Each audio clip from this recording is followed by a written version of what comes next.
Hello and welcome. In the center of our screen you'll see our Lord and Savior Jesus Christ. He's the reason I'm in this course and the reason I'm bringing you this video at this time. My name is Dennis Wynne-Paulson Jr. I'm in the CIT 336 course at BYU Idaho, and what we're working on here is PHP web backend development using PHP in the MVC architecture. On the left you'll notice that we have an Acme page here. This is a product management page. This page is on the right here. You'll see it's in the products folder. There's an index PHP. This is a controller that's going to deliver several views. The page you're actually seeing is the product management page, which is down here in the view. And so we're going to deliver that view by default here. If I scroll down, you're going to see that we're delivering by default the product management page.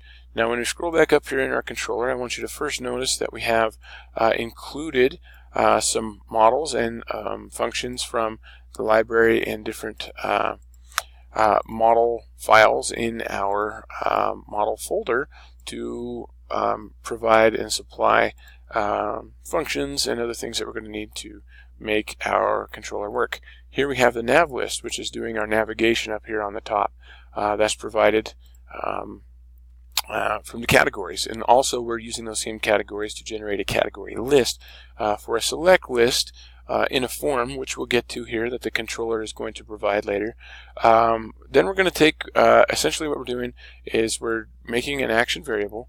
We're going to filter the post method, and then if that's not there, we're going to filter for the get method, and then place whatever's there into an action variable, and then we're going to use a switch statement with the action variable, and we're going to test these cases. There are 4 cases right now.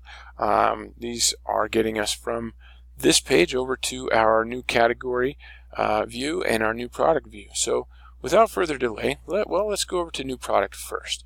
Well, sorry, actually, let me push the back button. Let's check our HTML and our CSS. CSS looks like it checks out, and our HTML looks like it is also going to check out for us. Let's click Add a New Product. I'm just going to select the product here. Well, first of all, let's do this. Let me zoom out so we can see better the entire form. We have a dynamic list here that's provided by the category list I showed you in the controller. Let's check our HTML and CSS real quick. It looks like it's going to validate in the CSS side, and on the HTML looks like we are also valid. Okay, so we've selected fields here. If I try to hit enter, HTML5 is going to say, you can't do that. If we go ahead and turn no validate on, we should get our own warning message. There we go. At the top of the screen, I'll zoom in here, and you can see that you might consider entering all the fields. That's our controller. Basically, on the add product, what we've got is we have a case set up here in which we are testing for valid values. If any of those are empty, then we want to put this message up there. The message is you might consider entering all the fields. And so that's the message that we have here on the left. It's styled and is red so people can notice it better. Let's go ahead and do this. Let's go ahead and enter these fields real quick so I can show you that it's going to add product. Let's go ahead and say description. We've got placeholders here which are nice to kind of tell people what to do, give them some guidance on what needs to go in each of these fields. Product price is going to be a number. Let's go ahead and HTML5 is going to kick us down one field at a time. 1, 2, 3, 4. Well, location needs to be, well, let's just type in location so we know what's going to come up when we see it in our database once they are submitted. Okay, so we're going to click that. We get the success message. We've entered a product. Let's go over to our database and look at our inventory. If we look at our inventory, there we go. Inventory here is going to be at the bottom. We're going to see product.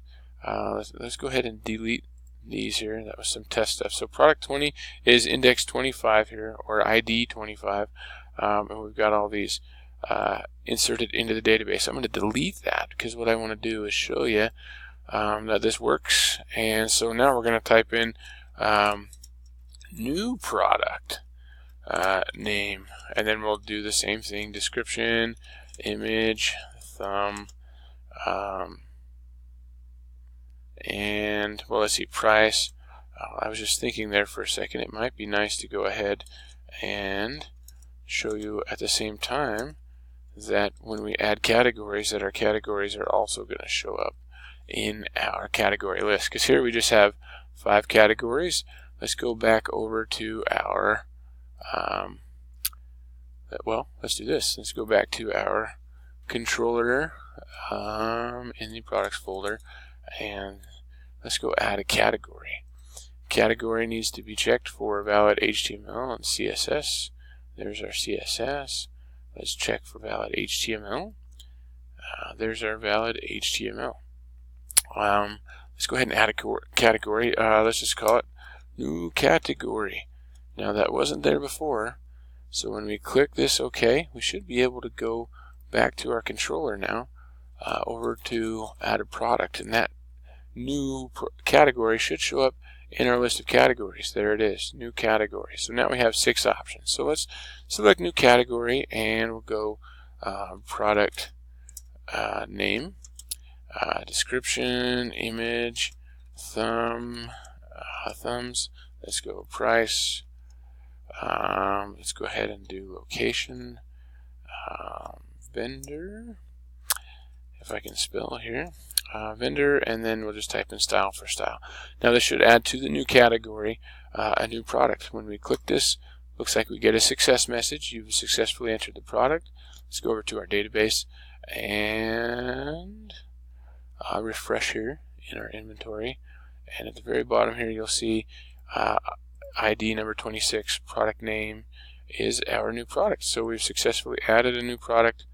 These are the prices and the items that we've put in there.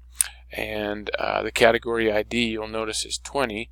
The category ID of 20, when we go back over to categories, 20 is the ID of the new category. So we can see that we are interacting with the database. We're inserting and